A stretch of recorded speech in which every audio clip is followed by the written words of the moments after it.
પરીક્ષા mains exam મુખ્ય પરીક્ષાની અંદર વારંવાર હિસ્ટોરી એટલે કે ઇતિહાસની અંદરથી એક જ ક્વેશ્ચન પૂછાતો હોય છે. કેવો ક્વેશ્ચન પૂછાતો હોય? તો હિસ્ટ્રીની અંદર મોટે ભાગે ક્વેશ્ચન જોઈએ ને તો અમુક જે મોટા મોટા રાજવંશો થઈ ગયા છે, રાજવંશો એમના જે રાજા જે છે એમનું જે એડમિનિસ્ટ્રેશન જે છે, એડમિનિસ્ટ્રેશન એટલે કે એમનું જે વહીવટી તંત્ર એની ઉપરના ક્વેશ્ચન જે છે વારંવાર પૂછાતા હોય છે. કેવો ક્વેશ્ચન પૂછે? જેમ કે મૌર્યનું એડમિનિસ્ટ્રેશન એના વિશે લખો, ગુપ્તાનું એડમિનિસ્ટ્રેશન લખો, સાતવાહનનું લખો, હર્ષવર્ધનનું એડમિનિસ્ટ્રેશન શું હતું, આ બધું પૂછાતું હોય છે. આવું પહેલા તો શા માટે પૂછાતું હોય છે? કારણ કે તમે પણ ભવિષ્યમાં જે છે એ એડમિનિસ્ટ્રેટર એટલે કે વહીવટકર્તા બનવા જઈ રહ્યા છો, મામલતદાર બનશો કે કલેક્ટર બનશો કે કોઈ પણ મતલબ કે વહીવટી પ્રકારની પોસ્ટ ઉપર પહોંચશો, તો મતલબ કે તમને ભૂતકાળના ઇતિહાસમાં જે રાજવંશો થઈ ગયા છે એમનું વહીવટી તંત્ર ખબર હોય તો તમને નિર્ણય લેવામાં જે છે એ સરળતા રહે. એટલે વારંવાર આવા ક્વેશ્ચન પૂછતા હોય છે. યુપીએસસીમાં પણ પૂછતા હોય છે, જીપીએસસીમાં પણ પૂછતા હોય છે કે અલગ અલગ વંશ જે છે એનું વહીવટી તંત્ર જે છે સમજાવો. અથવા તો અમુક વાર એવું પણ પૂછતા હોય છે કે અમુક જે રિફોર્મ આવેલા હોય, અમુક પ્રકારના સુધારા, જેમ કે અલાઉદ્દીન ખિલજીએ જે સુધારા લાવેલા હોય, અથવા તો વાત કરીએ કે જે મોહમ્મદ બિન તુગલકે જે સુધારા લાવેલા હોય, અથવા તો આપણે આ વાત કરીએ કે જે બહલોલ લોદી, અલગ અલગ સિકંદર લોદી, બધા જે કોઈ પણ સુધારા લાવેલા હોય કે ટોડરમલે કઈ નીતિ વાપરેલી હતી, એ બધા ક્વેશ્ચન જે છે પૂછાતા હોય છે. બરાબર? તો મેઇન્સની અંદર આવા ક્વેશ્ચન પૂછાતા હોય. તો આપણે એક સમજીએ કે કોઈ પણનું જે એડમિનિસ્ટ્રેશન પૂછાય એટલે કે કોઈ પણનો વહીવટી તંત્ર પૂછે તો એનું આપણે આન્સર જે છે એ કઈ રીતે લખવું? તો એનું આન્સર જે છે ને એનો પહેલા તમે એક ફોર્મેટ તૈયાર કરી નાખો. શું કરી નાખો? ફોર્મેટ એટલે કે એક પ્રકારનો ફોર્મો જે છે તૈયાર કરી નાખો. તમે ગુજરાતી લખતા હશો તો પત્ર લેખન ને પછી નિબંધ લેખન ને પછી વાત કરીએ કે ચર્ચા પત્ર આવું બધું, તો એનો એક રીતનું ફોર્મેટ હોય છે, એનો એક ફોર્મો તૈયાર હોય છે. તો એવી રીતે આજે કોઈ પણ જે છે બરાબર એનું એડમિનિસ્ટ્રેશન પૂછાય, એડમિનિસ્ટ્રેશન એટલે કે વહીવટી તંત્ર, તો એનો એક છે ને તમે ફોર્મો તૈયાર કરી નાખો.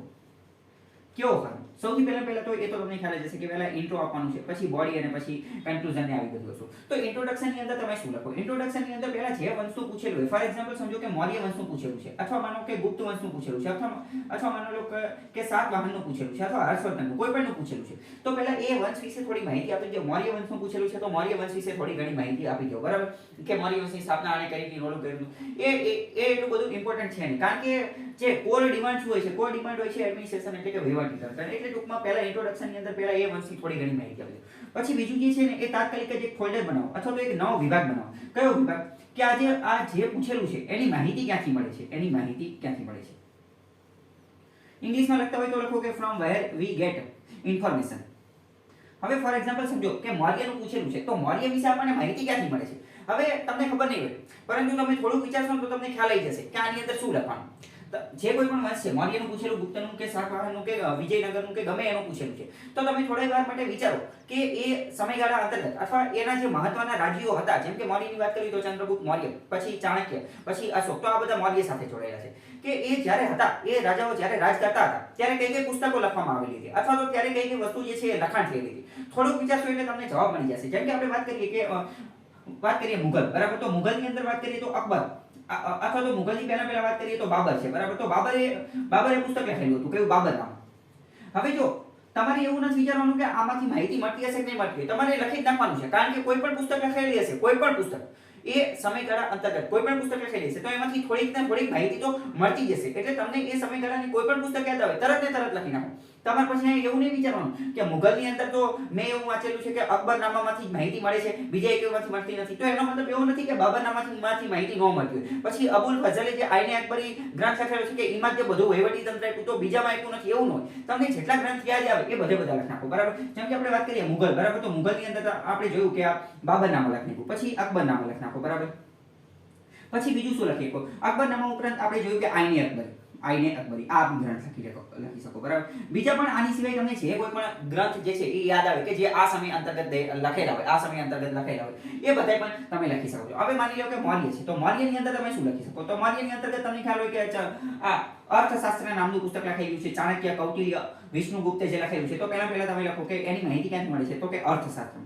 બીજું વાત કરીએ કે મૌર્યમાં બીજું શું લખાયેલું છે? તો કે ઇન્ડિકા નામનું પુસ્તક લખાયેલું છે, મેગસ્થની જે લખેલું છે, બરાબર? આ ઉપરાંત પણ તમને બીજી જે કોઈ પણ માહિતી યાદ આવે કે જે એ સમયગાળામાં એ પુસ્તક લખાયેલું એ તમે લખી નાખો. હવે જેમ કે વાત કરીએ કે વિજયનગર સામ્રાજ્યની જ્યારે વાત કરશો તો વિજયનગરની અંદર તો અમુક સામ્રાજ્ય તો એવા છે કે જેમાં ઘણા બધા વિદેશી યાત્રાળુઓ આવેલા છે. જો કોઈ પણ જે આ મેઇનનું જે પૂછે એમાં તમે એક બીજો ટોપિક આની અંદર એ પણ યાદ કરી શકો છો કે માહિતી ક્યાંથી મળે છે. બરાબર? તો પહેલા બધા પુસ્તક લખવાના, અને છેલ્લો ટોપિક કાંઈ યાદ ન આવે તો તમે એવું પણ લખી શકો કે વિદેશી યાત્રીઓના યાત્રા વૃત્તાંતમાંથી. આનાથી શું ફેર પડશે? કારણ કે સમજો મૌર્યની અંદર કોણ આવેલો હતો? તો મૌર્યની અંદર આપણે જોયું કે એનો એક જે ફોરેન એમ્બેસેડર આવેલો હતો, ગ્રીકનો જે ફોરેન એમ્બેસેડર કયો હતો કે મેગેસ્થાની જ હતો. તો એ એક રીતનો વિદેશી યાત્રા જ કહેવાય. એને જે યાત્રાનું ઉત્તર લખ્યું એની અંદરથી આપણને માહિતી મળે છે. હર્ષવર્ધનનો હતો બરાબર, તો એની પાસે જે હ્યુએન સાંગ આવેલો હતો તો એ પણ એક રીતનો વિદેશી યાત્રી છે. જો તમને એમનું નામ એક્ઝેક્ટ ખબર છે તો ડાયરેક્ટ એનું નામ લખી નાખો, પરંતુ નામ યાદ ન થવું, એક્ઝામનું પ્રેશર છે, નામ યાદ ન થવું, તો ડાયરેક્ટ એવું યાદ લખી નાખો કે વિદેશી યાત્રાઓના જે યાત્રા વૃત્તાંત છે. તમને એવું લાગે કે મુઘલની અંદર એવું લખ નાખો તો કે હા એમ લખ નાખો, કારણ કે મુઘલની અંદર તે ટર્નિયર ને બર્નિયર ને બીજા પણ ઘણા બધા જે છે શાહજહાંના સમયમાં, જહાંગીરના સમયમાં, બીજા ઘણા બધા સમય અંતર્ગત જે છે એ વિદેશી યાત્રાળુઓ આવેલા હતા અને એના વિશે જે છે વાત કરેલી છે બરાબર.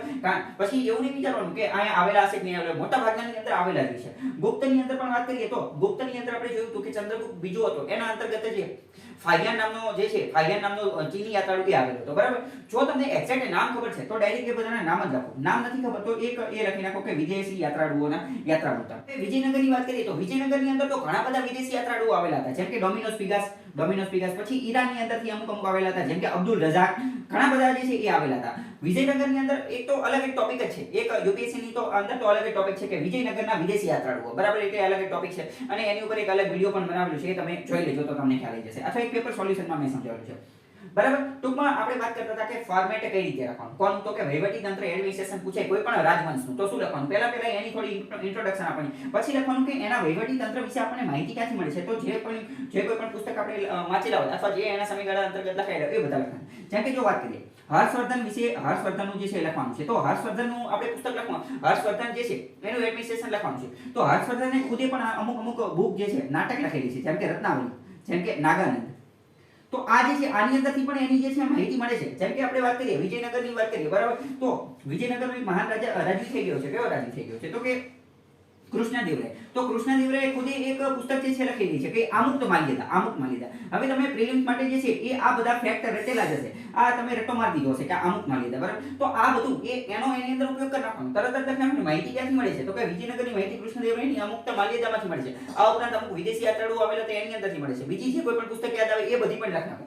જેમ કે હર્ષવર્ધનની વાત હોય તો હર્ષવર્ધને ખુદ રત્નાવલી, નાગાનંદ ને એ બધું લખેલું છે. હર્ષવર્ધનની અંદર હ્યુએન સાંગ આવેલો તો હ્યુએન સાંગે કઈ પુસ્તક લખેલી હતી એ લખ નાખવાનું. વિદેશી યાત્રાળુઓનો યાદ રાખવું. હર્ષવર્ધનની અંદર બીજી આપણે વાત કરીએ તો બાણભટ્ટ નામનો કવિ હતો, હર્ષચરિત નામનું લખેલું હતું. તો આ બધું લખવાનું બરાબર. ટૂંકમાં પહેલું ફોલ્ડર, પહેલો ટોપિક, પહેલો ડિપાર્ટમેન્ટ, પહેલો વિભાગ કેવો બનાવવાનો, માહિતી ક્યાંથી મળે છે, જ્યાંથી માહિતી મળતી હોય એ બધા વિભાગ જે છે એ બધી વસ્તુ લખ નાખવાની. પછી શું કરવાનું?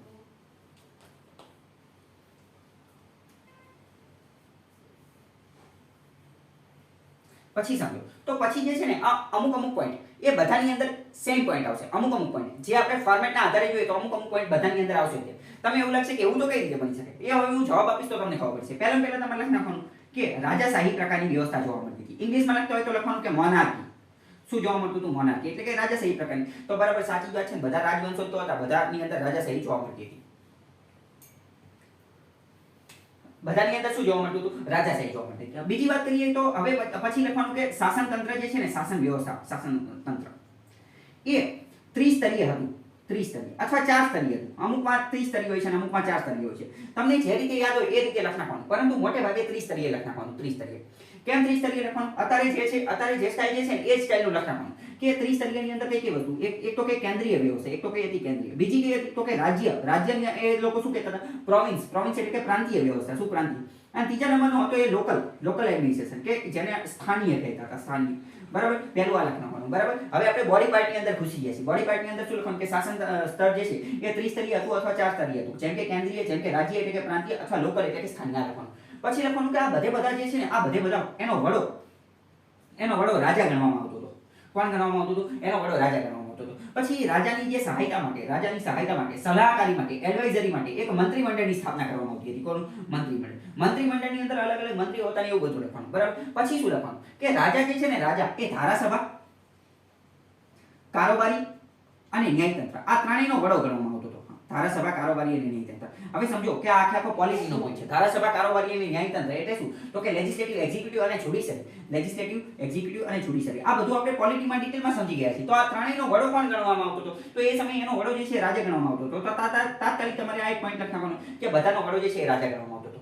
પછી લખ નાખવાનું કે ન્યાયની બાબતમાં અંતિમ નિર્ણય કોનો ગણવામાં આવતો હતો? ન્યાયની બાબતમાં અંતિમ નિર્ણય જે છે રાજાનો ગણવામાં આવતો હતો. અત્યારે આપણે જોઈએ ન્યાયની બાબતમાં અંતિમ નિર્ણય કોનો ગણવાનો છે? અત્યારે તો આપણે ન્યાયની બાબતમાં અંતિમ નિર્ણય સુપ્રીમ કોર્ટનો ગણવામાં આવે છે. સુપ્રીમ કોર્ટ ઉપર કોઈ પડકારી ન શકે. હા, સુપ્રીમ કોર્ટની અંદર રિવ્યુ પિટિશન દાખલ કરી શકે, એટલે કે સુપ્રીમ કોર્ટને વિનંતી કરી શકે, લેવલે અમે વિનંતી કરી ફરીથી ચેક કરો. રિવ્યુ એટલે ફરીથી ચેક કરો. પણ સુપ્રીમ કોર્ટની ઉપર ક્યાંય બીજે ઇન્ટરનેશનલ કોર્ટમાં કંઈ પડકારી શકાય નહીં. તો એવી રીતે ત્યાં શું હતું? ત્યાં અંતિમ કઈ જગ્યાએ પડકારી શકાય? તો રાજાની પાસે પડકારી શકાય, બીજે ક્યાંય પડકારી શકાય નહીં. બરાબર? શું જોયું આપણે બોડી પાર્ટની અંદર જોયું કે રાજા મુખ્ય વ્યક્તિ ગણવામાં આવતો હતો. રાજા શાહી પ્રકારની વ્યવસ્થા જોવા મળતી હતી. 3 કે 4 સ્તરીય, ત્રિસ્તરીય કે 4 સ્તરીય વ્યવસ્થા, કેન્દ્રીય, પ્રાંતીય અને લોકલ. એની અંદર મંત્રીમંડળ હતા. મંત્રીમંડળ જે છે એમની સલાહ માટે જે છે રાખવામાં આવતા હતા. પછી ધારાસભા, કારોબારી અને ન્યાયતંત્રમાં બધો જે છે એનો વડો કોણ હતો? રાજા હતો. ન્યાયની બાબતમાં અંતિમ નિર્ણય કોણ લેતું હતું? રાજા લેતો હતો. બીજું શું લખવાનું કે વિદેશી બાબતોની અંદર, વિદેશી બાબત એટલે શું? તો કે ફોરેન અફેર્સ. ફોરેન અફેર્સની બાબતમાં મુખ્ય વ્યક્તિ કોણ હતો? તો કે ફોરેન અફેર્સની બાબતમાં મુખ્ય વ્યક્તિ જે છે એ રાજા ગણવામાં આવતો હતો. બરાબર? તો આટલા પોઈન્ટ જે મેં તમને કીધા, આ બધાની અંદર સેમ આવશે. બધાની અંદર જે છે એ બધા જ કોઈ પણ શાસન તંત્ર પૂછે તો આટલા પોઈન્ટ તો જે છે સેમ આવશે. આટલું તમારે બધાની અંદર છાપી મારવાનું છે. પછી શું લખવાનું? આટલું જે છે બધાની અંદર લખવાનું. પછી જે વ્યક્તિનું હોય, જે શાસન વ્યવસ્થાનું, જેમ કે મૌર્ય અથવા ગુપ્ત અથવા સાતવાહન, તો એના જે સ્પેશિયલ પોઈન્ટ હોય ને એ લખવાના. એના જે સ્પેશિયલ પોઈન્ટ હોય એ લખવાના. જો તમને એક્ઝામની અંદર કાંઈ નથી આવડતું તો ખાલી આટલું લખવાનું. બાકી મૌર્યનું પૂછેલું હોય તો મૌર્યના જે સ્પેશિયલ પોઈન્ટ હોય એ લખવાના. ગુપ્તાનું પૂછેલું હોય તો એના જે સ્પેશિયલ પોઈન્ટ હોય એ લખવાના. સાતવાહનનું જે પૂછેલું હોય તો એના સ્પેશિયલ પોઈન્ટ હોય એ લખવાના. બધાના સ્પેશિયલ પોઈન્ટ માટેનો અલગ અલગ વિડીયો જે છે બનાવેલું છે, એ તમે જોઈ લીધું. પરંતુ અત્યારે આપણે શું સમજ્યા? અત્યારે ખાલી આપણે જે સમજ્યા એક પ્રકારનું ફોર્મેટ, એક પ્રકારનો ફોર્મો કે કાંઈ નથી આવડતું તો શું લખવાનું, અથવા તો આન્સર જે છે એનું ફોર્મેટ કેવું હોવું જોઈએ? તો કે ફરીથી એકવાર રિવિઝન સ્વરૂપે જોઈએ તો કઈ રીતે? તો પહેલા તો જે વંશનું પૂછેલું છે એ વંશની જે છે એ થોડીક માહિતી આપવાની, એટલે કે વંશનો થોડો ઇન્ટ્રો આપવાનો. પછી એક ફોલ્ડર બનાવવાનું, એક ટોપિક બનાવવાનો, કયો કે માહિતી ક્યાંથી મળે છે, માહિતી. અને માહિતી જ્યાંથી મળતી હોય એ બધાનું નામ લખવાનું. પછી ડાયરેક્ટ બોડી પાર્ટની અંદર ઘૂસી જવાનું અને બોડી પાર્ટની અંદર ડાયરેક્ટ લખવાનું કે રાજા જે છે, રાજાશાહી પ્રકારની, મોનાર્કી પ્રકારની એડમિનિસ્ટ્રેશન, મોનાર્કી રાજાશાહી પ્રકારની વ્યવસ્થા જોવા મળતી હતી. રાજા જે છે એ સર્વોચ્ચ વડો ગણવામાં આવતો હતો. રાજા જે છે ધારાસભા, કારોબારી, ન્યાયતંત્રનો વડો ગણવામાં આવતો હતો. ફોરેન અફેર રાજા અંતર્ગત રહેતું હતું. જ્યુડિશરી, ન્યાયતંત્રની અંદર રાજાનો નિર્ણય સર્વોચ્ચ ગણવામાં આવતો હતો. પછી કે સલાહ માટે જે છે મંત્રીમંડળની સ્થાપના કરવામાં આવતી હતી. મંત્રીમંડળ જે છે એ માત્ર સલાહકારી જ હતી. અંતિમ નિર્ણય રાજા લેતો હતો. આ બધા પોઈન્ટ પણ તમે લખી શકો. પછી એવું લખી શકો કે ત્રિસ્તરીય અથવા 4 સ્તરીય પ્રકારની વ્યવસ્થા જે છે જોવા મળે છે. આ કઈ હતી? તો કે અત્યારની જેવી રીતે, એવું પણ કહી શકો કે અત્યારે જેવી રીતે સરખામણી જે છે ધરાવતી હતી. આટલા બધા ફોલ્ડર પોઈન્ટ જે છે બધાની અંદર સેમ આવશે. બાકી બીજાનું જે સ્પેસિફિક હોય એ તમારે લખવાનું.